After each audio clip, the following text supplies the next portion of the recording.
Champions of Psychology is meant as education and entertainment. It is not a substitute for medical advice or professional counseling. Discussion of mental health topics will be primarily rooted in research and the personal experiences and self-disclosures of the hosts. While we can provide generalized education and possible mental health resources, we cannot offer any recommendations, advice, or opinions for any specific persons, cases, or situations.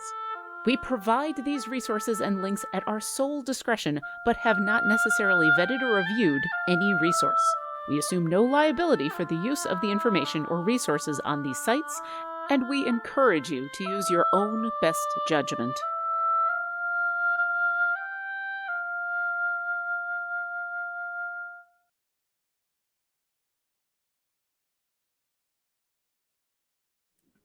Hello, and welcome to Champions of Psychology, a show with the goal of openly talking about mental health and gaming, presented by Codename Entertainment and TakeThis.org.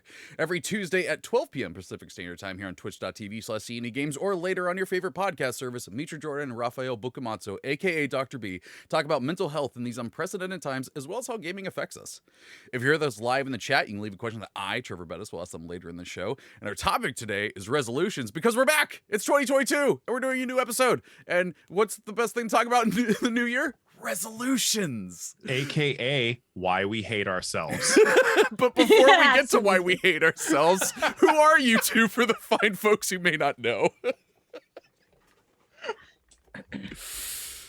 All right, so I know it's going to be me, so I'm just going to put on my top hat, Laura. Oh, we're doing hats. I don't know that we're doing anything, but as soon as I put on a hat, he puts on a hat. Listen, So- I have a separate tiara pocket dimension. I only have my Star Wars baseball hat. All right, you're good. You're good. Yeah. Are you resolving to get some different hats? Just I asking. actually am. Dr. B and I were talking about to each that. other Okay, yesterday. That's something. Yeah, that's a good one. So I'm Mitra Jordan. I'm a registered clinical counselor. I do counseling and psychotherapy in Victoria, BC. I work with adults, families, youth, often with multicultural and also even pop cultural and gaming references while we're at it. So, yeah, well-rounded over here. Also wearing a hat, people, please note. So, Please note. yeah. And over to my compadres here, Well, the tiara'd one. Yes. I am Dr. B, and that stands for the best princess. Hey everybody, I am Dr. Raffael Boccamazzo. I am a clinical psychologist here in the Washington State area. I'm known as Dr. B for long Italian name reasons. And I am also the clinical director over at a great mental health nonprofit called Take This. You make sure to check out all the wonderful resources we have over there at takethis.org. And gosh, I'm professionally around. I do see. I'm professionally around. I like that. I mean, he's definitely not professionally a square, right? So that works. That's true. Among other things. I mean, Sorry. if you water me just right while I'm in a box and I grow and I can only, but yeah, no, we do that. But yeah, yes. I see. Yes, Coffee Queen Nia, Bee. you can call me Queen Bee. Queen Bee. I love it. Mhm. Perfect. And I'm Treavor Bettis, the one who forgot to click record before we started going. So I'm gonna pull this audio from the stream later. Hi. Hot diggity. My New Year's resolution is to remember to hit that record button more often. But yeah, so we're here to talk about resolutions because, again, it is the beginning of 2022. And, actually, you know what I just realized? What did you just realize? It's also a year since we started this show. Today is our stream anniversary. It's not our stream anniversary exactly, but this is the month that we started Champions of Psychology. I believe it was January 19th. So next Wednesday is our stream anniversary. But yeah, the show's been going for about a year now. And so what better way to ring in the new year as everyone else does or seems to do? Actually, I kind of want to say this. I kind of feel like people in 2022 are doing a little less resolutions this year. I've seen a lot less posts about them because people at this point are just kind of like, who's making plans? Who's making plans right now? Who can make plans? Yeah. It's such a strange. I mean, it's such a strange time where so many people are realizing what's actually important to them instead of, and you're gonna I'm so I kind of want to apologize to the chat in advance. I am so cynical when it comes to New Year's resolutions. I kind of because I for a variety of reasons, but I feel like in 2022 this is the year people decided not to hate themselves in January. Bingo. Perfect. Yeah. That's the best resolution right there. Right there. That really would be. Well, my resolution for this year is to not hate myself. But let's talk about this, outside of the scope of 2022. Who knows? Maybe you're watching this or listening to this in the far-flung future when New Year's isn't just here's another one. So where do you all want to start with resolutions? Do we want to define what we mean by that? Even though we kind of jokingly been doing that. Well, I mean, that is tradition that we have to actually operationalize the terms that we're talking about. So I suppose we should. In this case, New Year's resolutions, for those of us who are on the Gregorian calendar, they are the time of year, the birth of the new year, where we decide to some way to improve our lives or better ourselves or improve things that we can do within the scope of our control. In theory. Well, one hopes. Yes, exactly. We're not always super clear on what is actually within the scope of our control or the context in which we're operating, which we will get to. But yeah, it's when you decide this is the year that I insert whatever it is. Open dream. Right. That's right. Yeah. Absolutely. Yep. It's really interesting. I saw so many wonderful memes about it this year. People just making fun of themselves for it. Like, I know I've said this for the last 15 years, but this is gonna be the year I get my life together. Yeah. I'm wondering what that means actually. And as a therapist, you'd think I'd have some idea, but but really, life isn't a thing you get together because it's an organic process. Yeah. And life is an organic process. Print it, ship it. Let's do that. Yeah. Awesome. I mean, in so many different ways. And so it's super hard to get an organic process together because by the nature of growing and changing and shifting things, they sort of end up doing all that. And then you're together just kind of, Now we're going to have a biologist in the chat who's going to be like, that is my new YouTube channel. Life is an organic process. You're welcome. Well, I do have a question that I kind of want to pose here at the beginning. Have either of you had a time where you've got to the end of the year and you're like, oh, I actually did that resolution. I actually stuck with that. Or do you feel like every resolution you've set has just crashed and burned? I'm thinking of one. Go on. No, Yes? please. No? Okay. Yes. At one point, I wouldn't have called it exactly a resolution, but I remember thinking I need to be kinder to myself and do more interrupting of that negative thought pattern that can crop More up interrupting. for all Got of us. Is he really hearing me, Chad? He's hearing opportunities for jokes. Oh, yeah, that he's doing. Yeah, so no, but that works much of the time. But you have to keep reminding yourself, okay, yeah, but I wanted to do that. I wanted to stop the negative thinking, or I wanted to stop when I hear myself saying super critical things about myself. But if the idea with the resolution is that you're going to do it, and there's going to be this leads right into something we were going to talk about. Ooh. That's right. If the idea is that you do something without messing up, quote unquote, or relapsing or lapsing, and we want to get into relapsing and lapsing in a minute, then there's no way it's going to be successful, because whenever we're trying to change a habit, we're trying to change something that's become kind of entrenched in our behaviors, right? And so if we're gonna change something that is almost automatic, either a thought in my case there or an action, then we are going to find ourselves walking down that road from time to time. It's not going to be a, wow, there's like electric fences now and I'll just never go in this direction. It just doesn't work like that when it's a mental process. So, well, yeah. And so one of the things that I have talked with people about in clinical practice in years past has been, and even ongoing, is the idea that often our goals are nebulous, and we don't know when we cross the finish line. So when somebody says, "I'm going to get my life together," okay, what does that mean? How? what does my life together really want to? What does that look like? And My Life Together is a great sitcom coming this fall. it's such a big statement. My life, my entire life, all of it together. Yeah, no, my entire life, I'm going to fix it. The entire collection of things that make up my existence will be fixed.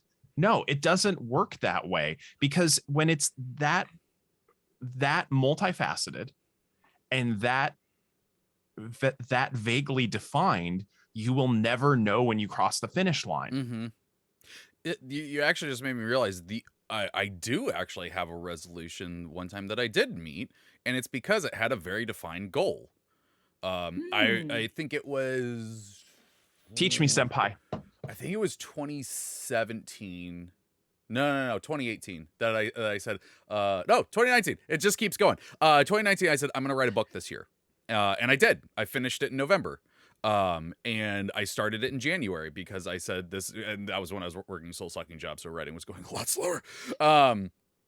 But yeah, that was the one time I think I've actually set a goal during the new year that I did end up reaching, and I can say I did it because there was a defined endpoint. When I hit the end, there it was. That's a really impressive goal, though. I say that because that's still a pretty big thing, but I do see what you're saying. It was defined. It was clear. You knew what you were looking for.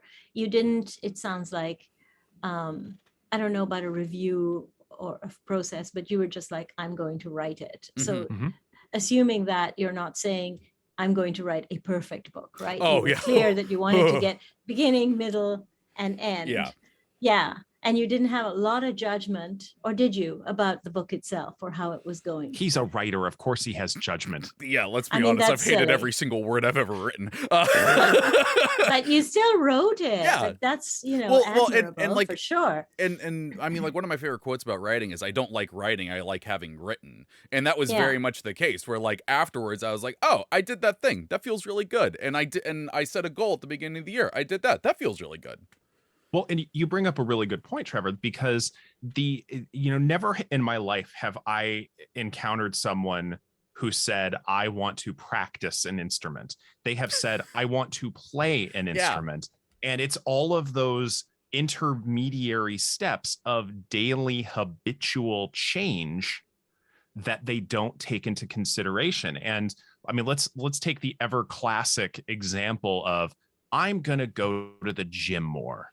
Or I'm going to go to the, I love this one. I'm going to wake up early. I'm going to do this before work. Oh, God. I'm going to be at the gym by 8 a.m. Stop calling me out.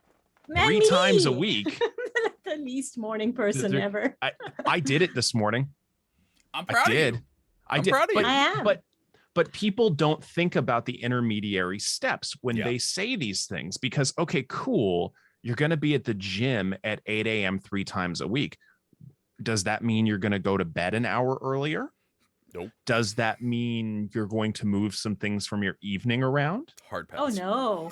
Does it mean you're going to realize that in order to get to the gym by 8 a.m., you have to drive there or walk there? Won't even think about my it. sense of time doesn't work like that. Well, no, we're all, we've got ADHD, autism. We don't do that. When it's time. Exactly. Yeah. But people have this, when people often set these goals, it's like, I'm going to do this one discrete thing, not recognizing where it fits in the system that they're going to have to change in order to do this. Absolutely. And that's where they often start to fail at these things. Yeah. Okay, I have to take this off. It's super distracting.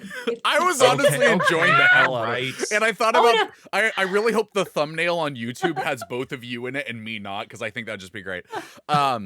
So yeah, one of the things, and we've been dancing around a little bit, but one of the things that one of the main topics that we wanted to hit on about it was the why is it that you've what do we say? And that's why you fail. That is why you fail. Yeah. So the biggest, what I hear you saying as well is like, if you are making or creating some kind of goal that you want to act on, then the last thing you want to do is put all kinds of hurdles in place.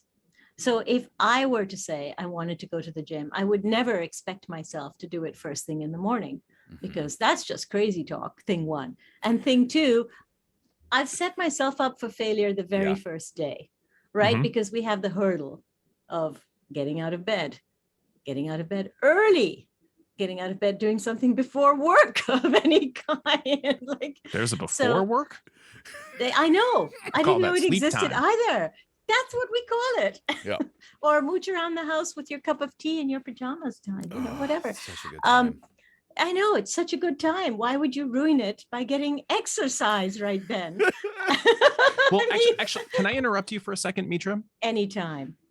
And you do. No, go on. I know. Okay. Again, the neurodivergence runs rampant in this crowd. Okay. Yes. There's 3 impulsive people on one show. There's gonna be interruptions. But you mentioned that the first time you're doing it, you get up and you don't anticipate all these obstacles. One pattern that I see from people very frequently is the first time they do it, it's enough of a novelty to overcome those obstacles. Yeah. It's sustaining that. This is why, absolutely. Yeah, this is why we have people at the gym for like the first 2 weeks of January. Yep.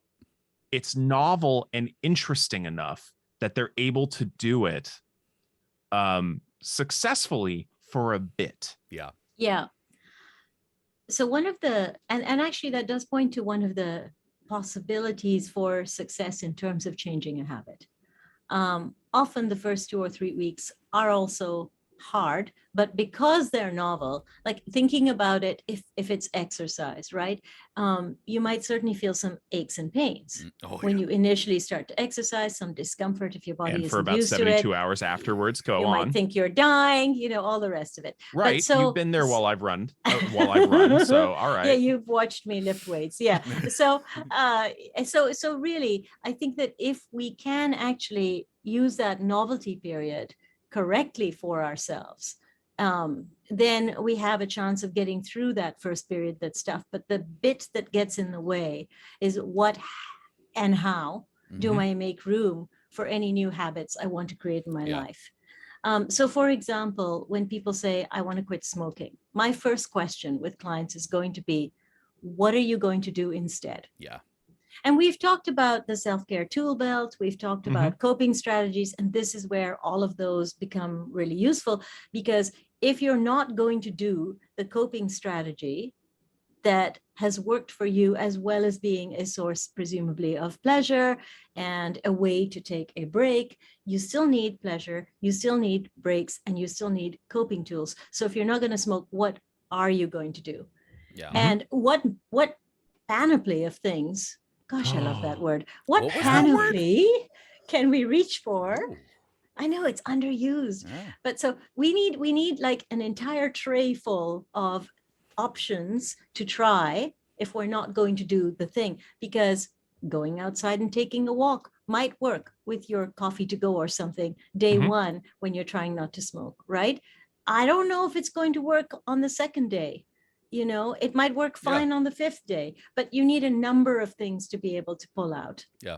And a big piece of it, if you're trying to change the habit, is why are you doing the habit in the first place? So some understanding about what led to the development of the habit is useful.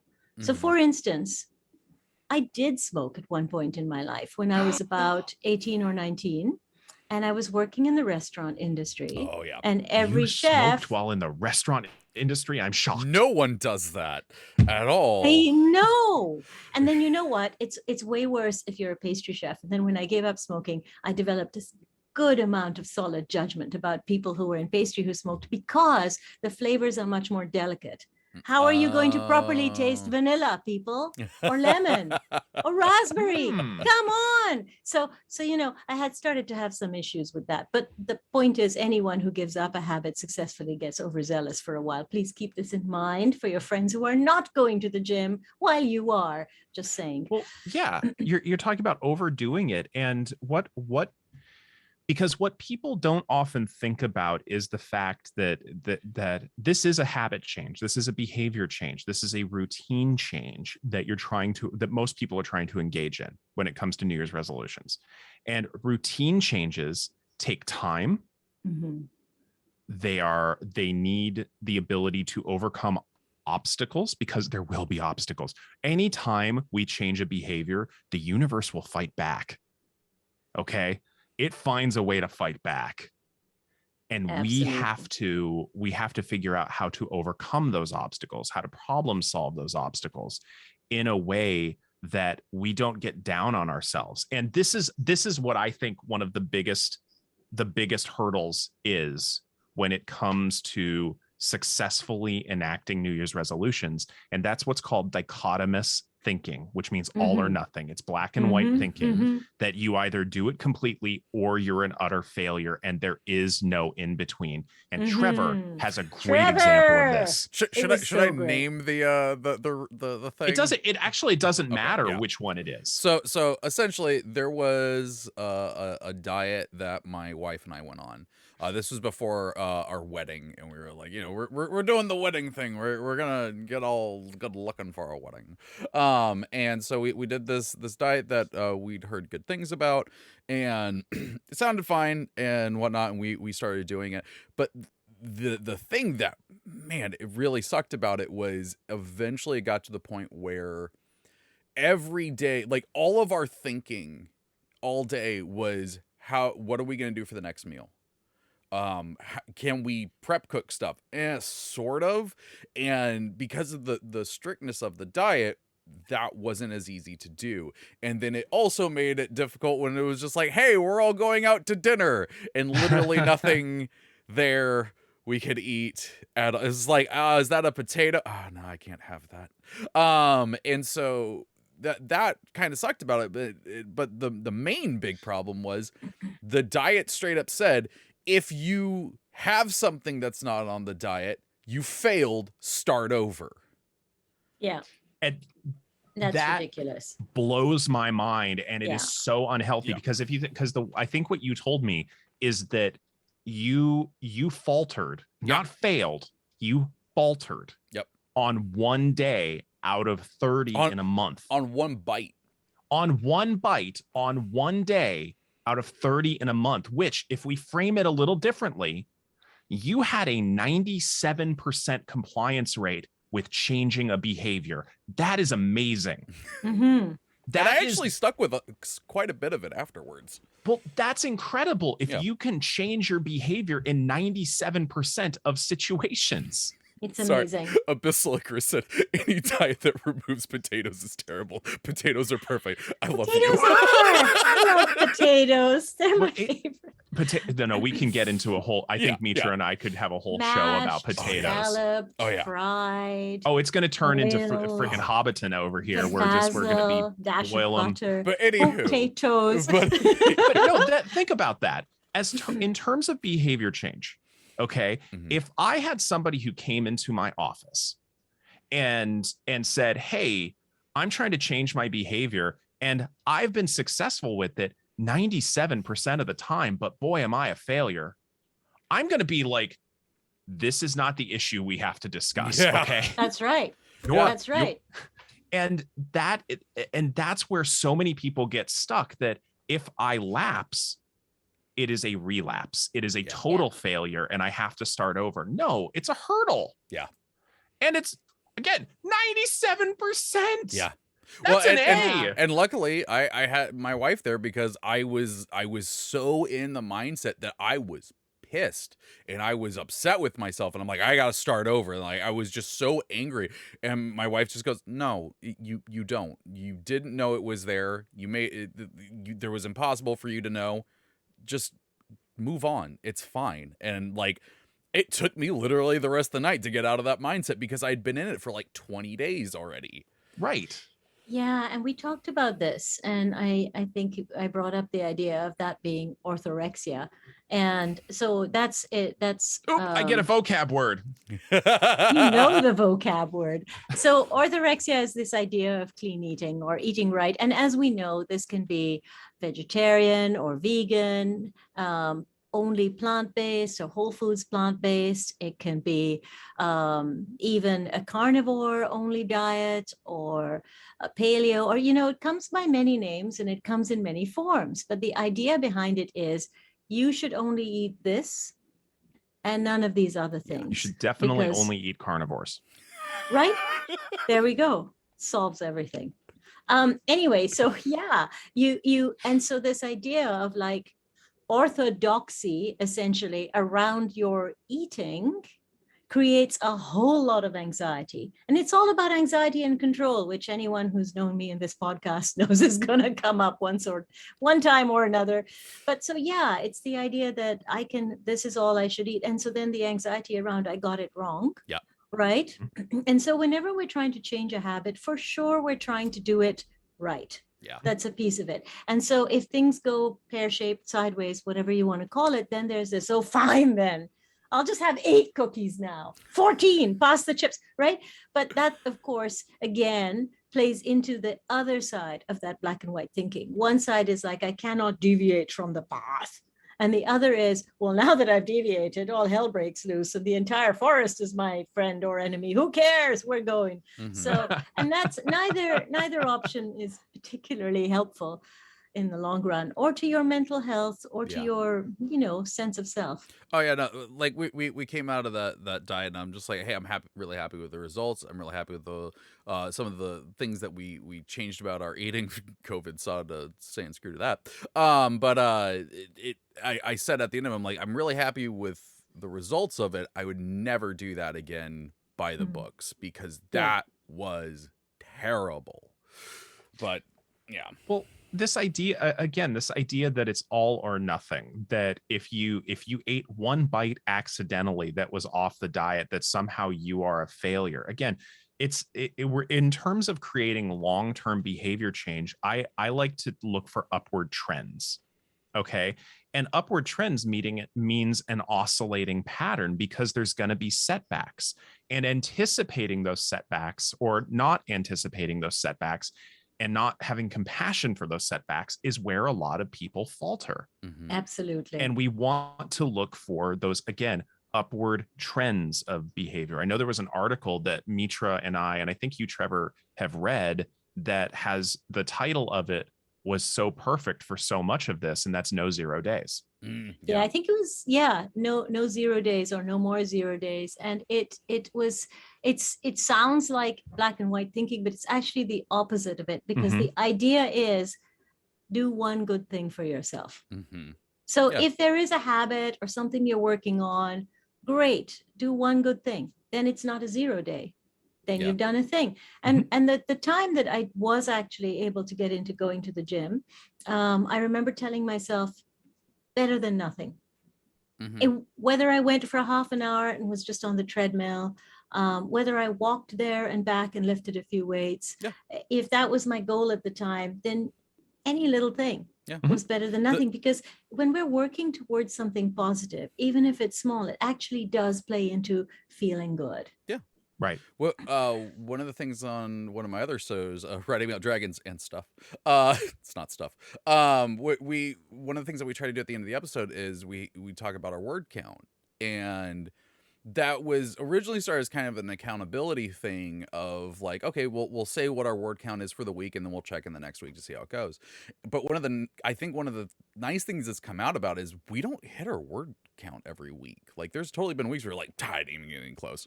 And I think that's good for people to hear that are listening to it, because I know when I was the baby writer, my word count was like, if I didn't hit it, I was pissed. And because you're somehow a failure. It's exactly. It's like you didn't do anything. Yeah, exactly. I know you wrote 1,900 words out of your 2,000, but Trevor, that's as good as nothing. literally had that day. But let's take a quick break to remind our viewers and listeners of our disclaimer, and then we'll come back and talk a little bit more about resolutions. Champions of Psychology is meant as education and entertainment. It is not a substitute for medical advice or professional counseling. Discussion of mental health topics will be primarily rooted in research and the personal experiences and self-disclosures of the hosts. While we can provide generalized education and possible mental health resources, we cannot offer any recommendations, advice, or opinions for any specific persons, cases, or situations. We provide these resources and links at our sole discretion, but have not necessarily vetted or reviewed any resource. We assume no liability for the use of the information or resources on these sites, and we encourage you to use your own best judgment.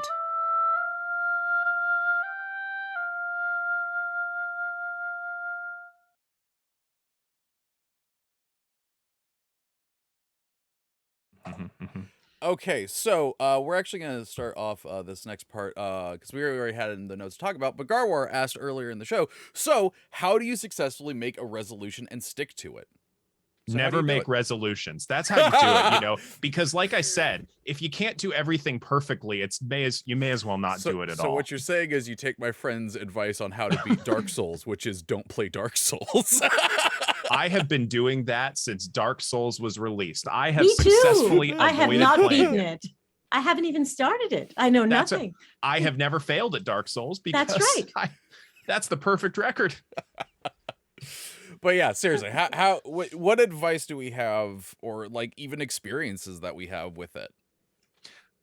I want to reiterate that no 0 days, that the idea that anything is better than nothing in terms of self-improvement. And I had to remind myself of that today. I ran into some invisible obstacles. I go and use in the morning, I go and use the elliptical at a friend's place because I'm not going to the freaking gym right now. No. So I use the elliptical at a friend's place and I go there early. Well, there was some remodeling they were doing and some software had to be reinstalled. And I lost a lot of the time I had planned for doing that. And I was getting down on myself. Like, is it really even worth doing it today? Yes, it was. I only got 20 minutes in of the 45 minutes that I had planned. But that 20 minutes was still better than nothing. Yeah. Mm-hmm. And that is, I can say I did something. I didn't skip out entirely. I did something and I feel better for it. I feel more empowered for it. Mm-hmm. So that's a big one, that no 0 days. Something is better than nothing. It's not all or nothing. Yeah, absolutely. I learned this some time ago about cleaning because having little kids and having a house that gets chaotic, because it's so easy, especially if you're not the only one who puts things in their place. If there's lots of people taking things out of their place, in fact, it feels like as you're putting things in, there's people behind you, a lot smaller than you, taking things out. And that's what it's felt like. And so I learned that it's okay just to clean one thing, or it's okay just to declutter one drawer, or it's okay to, as you're getting ready for the day, give a quick swipe to the bathroom sink, or to learn to wash the shower when you're in there one morning. And instead of having an expectation of like, I'm going to clean my house, or even I'm going to clean this one room, I learned I'm just going to clean this one thing. And then if I get a chance later on, I'll swab out the sink, or I'll do some dishes. But 5 minutes here and there, it turns out really adds up to a place that feels like a little bit better to live in, instead of, if I thought I have to declutter this entire room, or it's time I get started on the basement, which you don't want to visit my basement right now. It does have a lot of things. So, if I think of it in those terms, I immediately move into a sense of overwhelm. Mm-hmm. Oh, yeah. Yeah. So it's how do I manage myself so that I don't go into overwhelm, but can still get something done. Mm-hmm. Whether it's, I wanted to go on a 1 hour walk today, but that's not happening. But if I can just go around the block, Yeah. Or if I can put on some silly YouTube video, like, like there's actually some really great ones for yoga or for dance and fitness and stuff. And by the way, I'm the most uncoordinated dancer in the world, and it's ridiculous. But if I can put that on for 10 minutes and do a bit of moving, if that's my goal, and I'm not suggesting any of these things are anyone else's goal, but if that happens to be mine, which it kind of isn't right now, but last year it was, that was great, because that kept me doing a little bit and feeling like, okay, I've done a thing. And that's the idea. Yeah. Well, and there's something we haven't really overtly addressed, and that's individual differences, because this plays into a lot of things, that what my capabilities are may not be somebody else's capabilities. And we've certainly talked about this, especially in regards to neurodiversity. I'm autistic. I've talked about it many, many, many times. Both of y'all struggle with ADHD. And so all of our capacities are different than other people's. And social comparisons, when they're done right, can be helpful and healthy. Yeah. But when we're shaming ourselves, and I'm going to say this, I grew up Catholic. I am a connoisseur of shame. All right. I have shame in various flavors. There's Old Testament and New Testament. All right. They taste different. And one tastes like red wine, one tastes like vanilla wafer. Yes, sacrilegious. But the idea, shame can be a great short-term motivator, but it's hurtful long-term. Definitely. Yeah. Reinforcers and empowerment work way better as long-term motivators for that. I can look at what I did this morning and know I felt good, despite the fact that I had to spend half an hour in reinstalling all this software on the elliptical and troubleshooting. Yeah. I still got 20 minutes in. Yeah. And I can feel empowered by that. That's one that I got to get over with reading. I feel like if I don't sit down and I read like 50 pages, then it's not even worth it. That's one that I'm gonna be like, just read something, just read a little bit. That it's not really resolutions. I'm just trying to do that.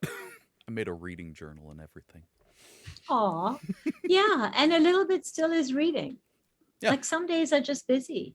Yeah. Some days just have you doing other stuff. And this is the thing that, I will share that. So my plans for this year got super derailed. So the beginning of the year, I'd taken a little bit of extra time off before going back to my practice. And I was really looking forward to being able to do a bit of sewing, having a bit of quiet time. Last Monday was super blissful because I had energy and I had time and it felt really good. And then the cat got super sick. And then the cat had to go in for surgery. And then a horrible mistake was made. And the cat nearly died and had to be resuscitated. Okay. Yeah, cat's okay. Times. Cat's okay. Yes. Cat's okay, Chad. Don't worry, folks. Cat's okay. The story ends well. The cat is I would have home. cut her off way earlier. Yeah, no, we're not. Oh, The cat's I'm okay. sorry. Cat's okay. I should have started with that. The point is, the week was derailed, and whenever we get derailed in that way, it can be really difficult. If we were counting on something to either nurture us or to be able to get done with, this is the week I'm going to declutter, we say to ourselves, for example, which we didn't say over here, people, just so we're clear. But if we had, right, then it's like, oh my goodness, now I can't do anything. And we all understand this so well because COVID derailed so much. And yes, Chat, the cat is okay, which is kind of miraculous and amazing and a testament to this cat's will to live. And it's many, many lives, probably more than 9 at this point.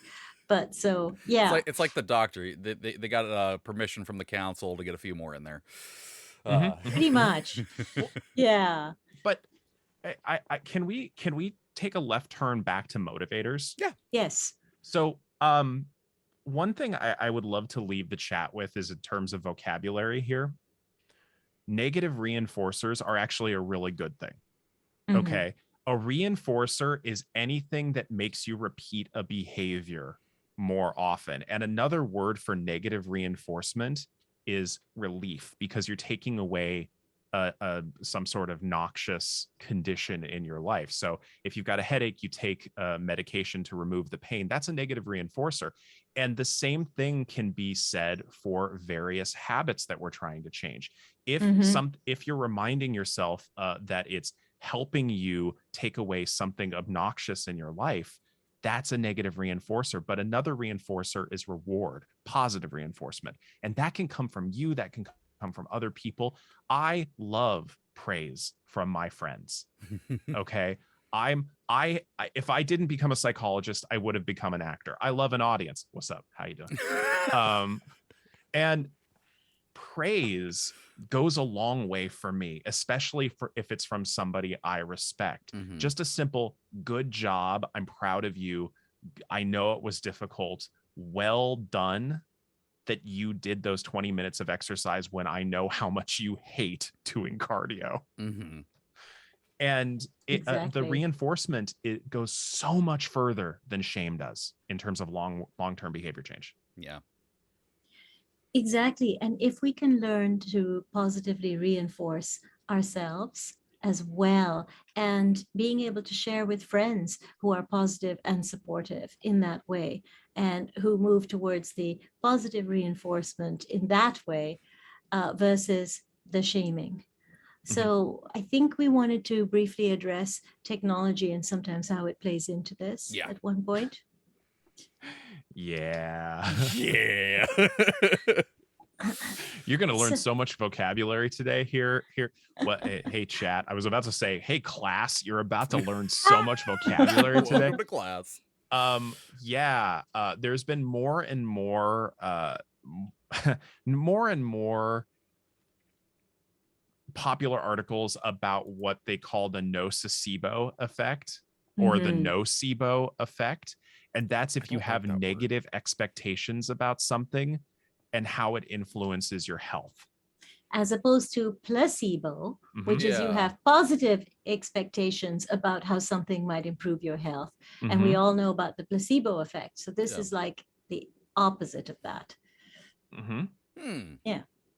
And what's interesting is that there are people who document this cycle. And this is something I've talked about in clinical work multiple times. And that's for a lot of people, it works this way, that if you have this negative appraisal of yourself, like I'm a failure, or I'm a loser, or whatever negative self-talk you have, and it zaps your motivation to do something. And then miraculously, when you think terribly of yourself and it zaps your motivation, you don't do the thing. And then it confirms your initial appraisal of yourself. And then it just goes around and around and around. And so a lot of times what I've done in clinical work, and what I know Mitra has done, is find the place in that cycle to where can we interrupt the easiest. And for me, it's just doing a thing, because I did the thing. Yeah. I'm a big I love the do the thing in most stuff, because like with podcasting, I literally went from one day not having a podcast to the end of the day having a podcast, because I just recorded something and I put it out and people listened to it and I said, I did a podcast. And so I just kept doing it and then learning along the way. And like, I'm not going to say that works for everything. Like, just diving into the deep end isn't always the way to do it. But yeah, the just trying it, at least for me, works really well. Like over the break, I bought a MIDI keyboard. And I was like, I know, I bought a MIDI keyboard because I was thinking, are you going to sound like T-Pain by the end of the next season? No, I was thinking about making music for more podcasts. But anywho, the thing is, but with that, like, I don't know how to play. I remember taking piano lessons when I was a kid, and the teacher just going, I'm not going to teach you how to play every Legend of Zelda Ocarina song on this piano, okay?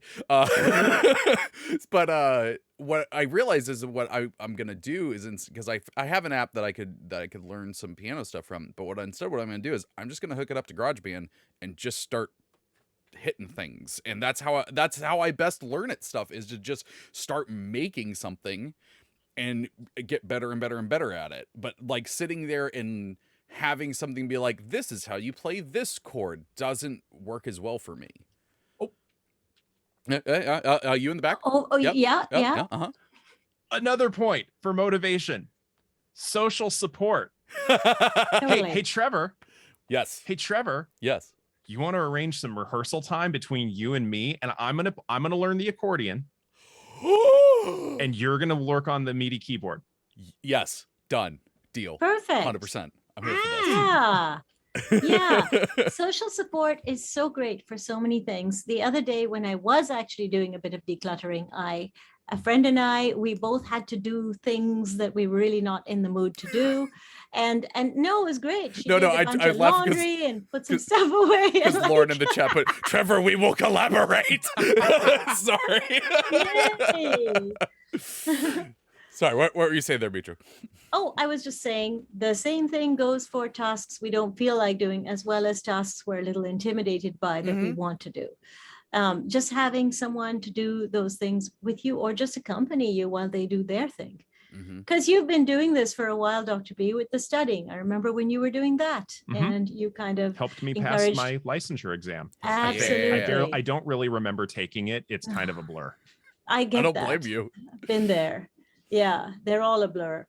But yeah, it's like taking it slow as well, one step at a time. You put out a podcast, you just gave it a go. And now look at you. So, but it takes time. It's like, I feel like this is what often gets lost in terms of people accomplishing their bigger goals. Like, I think about my studies or my master's or any of those things. And if I look at them as a kind of whole, it's like, oh my God, how'd I manage that? Yeah. Really? No. But it's like, it's all the little things. It's every course, it's every assignment, it's all the smaller steps. Yeah. You're saying it's all the small things? It's all the small things. Oh, no. What have I set off in here now? The chat's just going to be the entire lyrics of it. Okay. Surprises let you know I care. Oh my God. Oh, Okay. No. We're going to check Not with the this viewers real quick. Yeah, let's do that. V uses in the chat. No. I'm surprised I haven't heard a say it ain't so. I know. But I'm going to tell you, I will not go. I will not go. Oh, no. Let's see. This is from Loki Gromrel. Gromrel? Yeah, I'm gonna go with that one. Sorry, I always mess up everybody's name. The resolution, a thing that you can do but forget about in a month or two, then remember it in April, and then hate yourself for not sticking to it.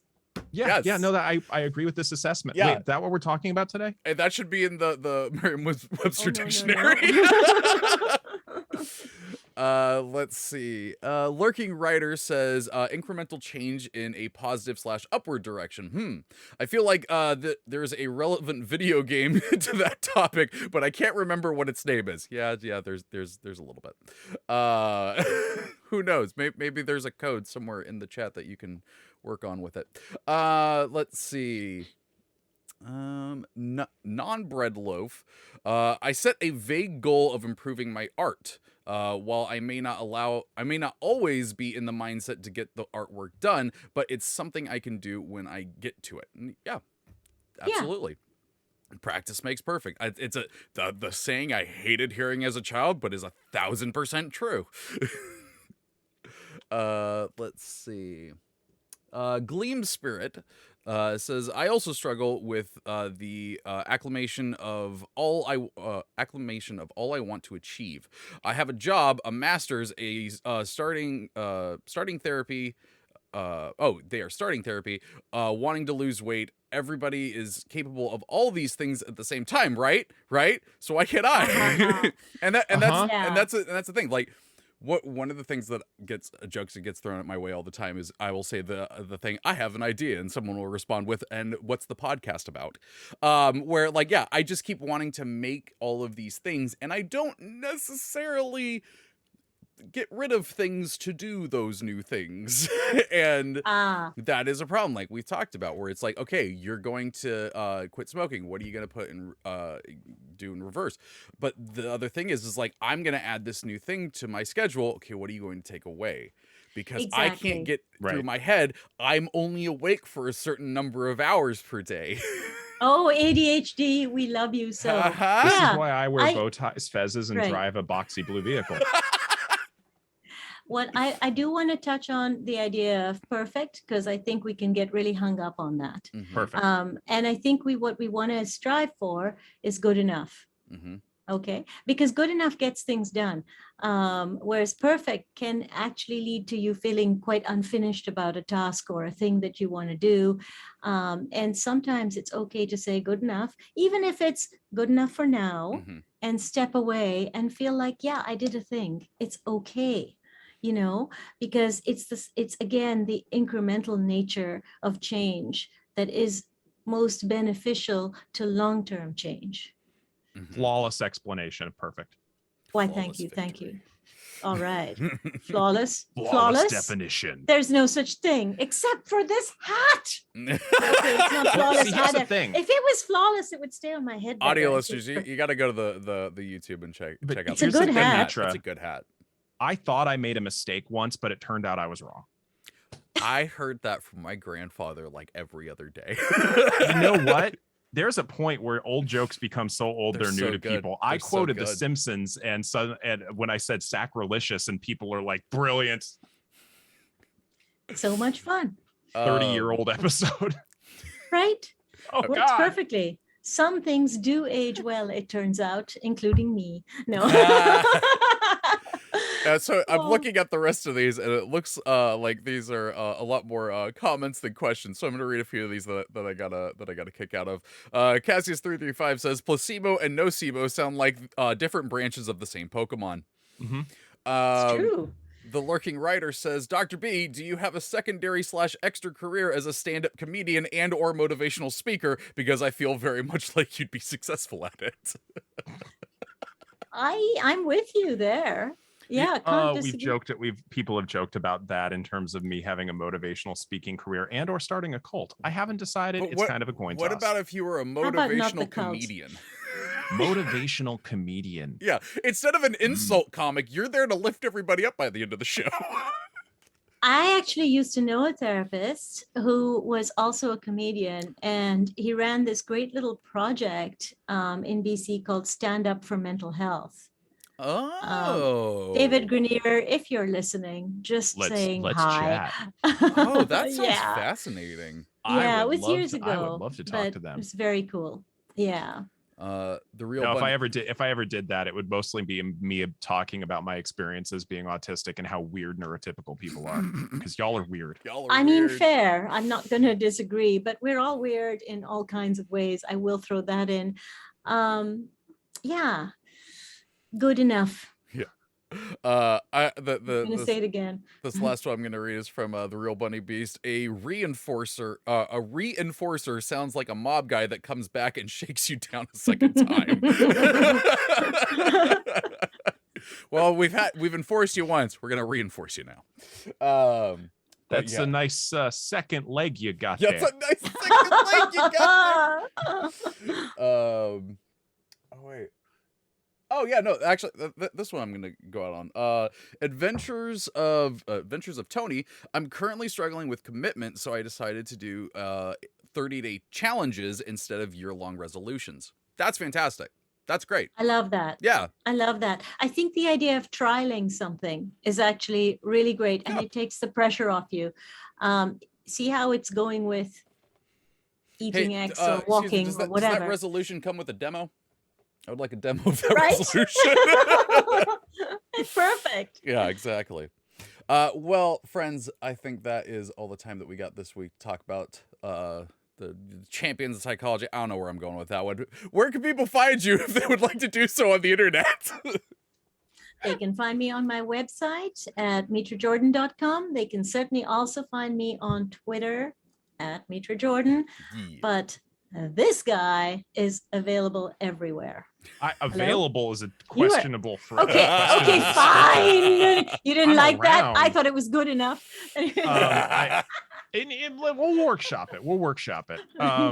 Another thing that I try and drill into my head for, avoiding perfection. Well, we're going to improve it. We're going to workshop it.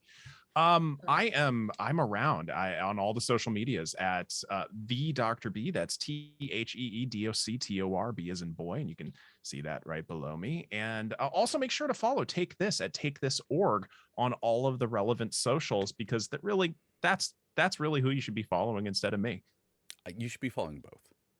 Follow going with that both. one. Yeah. Yeah. No, I get around. As a way down on the list thing to follow, you can follow me on Twitter at the Treavor. There's an A hiding in there, and find all of the way too many podcasts that I've mentioned on here already that I do. But thank you to Codename Entertainment and Take This for giving us an opportunity to have these discussions. And thank you to Jay and Martin for moderating the chat today and doing a fantastic job. Legitimately couldn't do the show without you because I can't read chat that fast. If you missed any part of this show, you can catch it later today as a podcast on your favorite podcast service. And if you have any suggestions for future topics, you can send them into championpsychology@codenameentertainment.com. And actually, on that note, I'm going to say something real quick. Next week is our last episode of season 4. I know with the times and stuff got mixed up. So next week's gonna be the last episode of season 4. We're gonna take a quick 2-week break. And we're gonna come back with season 5. So this is the good time to start sending in those topic suggestions. You can send them into the email, or you can send them to us at our Twitter accounts, and we'll make a little list and write them down and everything like that. Next week's episode, we are actually going to be going back through our questions doc and answering old questions from all seasons. So All seasons. So we might answer one of yours from a long time ago. And when I say that, I mean a year, because we've only been doing this year. How have we only been doing this a year? Anywho. I know time with me stands still. You don't need to remind me of that. Thank you, Treavor. No problem. I have no concept of time. That's going to do it for us today. Bardic Inspiration is off this week. The only other stream we have today on C&E is Bushwhacker Weekly later this afternoon. But that's going to do it for this week's episode. So until next week, take care of yourself. Bye. Champions of Psychology is meant as education and entertainment. It is not a substitute for medical advice or professional counseling. Discussion of mental health topics will be primarily rooted in research and the personal experiences and self-disclosures of the hosts. While we can provide generalized education and possible mental health resources, we cannot offer any recommendations, advice, or opinions for any specific persons, cases, or situations. We provide these resources and links at our sole discretion, but have not necessarily vetted or reviewed any resource. We assume no liability for the use of the information or resources on these sites, and we encourage you to use your own best judgment.